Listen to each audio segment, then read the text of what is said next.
Naitwa Mariam Nyirenda, ni afisa maendeleo kanda namba 4 Dodoma Makulu. Ofisi ziko Dodoma Makulu. Leo tulikuwa na maadhimisho kwa ajili ya kuelekea siku ya wanawake tarehe 8. Tumefanya hapa chuo cha VETA na tumeongea na wasichana wanaosoma hapa VETA, zaidi ya wasichana 150. Tumewapa elimu kuhusu fursa mbalimbali ambazo zinapatikana jiji la Dodoma.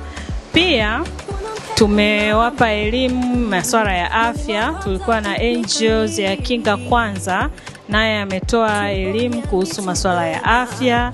Tulikuwa na staff mbalimbali kutoka kanda namba 4, afisa utumishi, afisa ustawi, afisa manunuzi, afisa mifugo, wote nao wameongea na watoto kuhusu mada mbalimbali. Pia tulikuwa na watu wa benki, NMB na CRDB, nao wametoa fursa zao zinazopatikana katika benki zao. Pia wametoa ofa ya kuwafungulia wanachuo akaunti wa kike. Kwa hiyo zoezi la kufungua akaunti linaendelea hapo nje.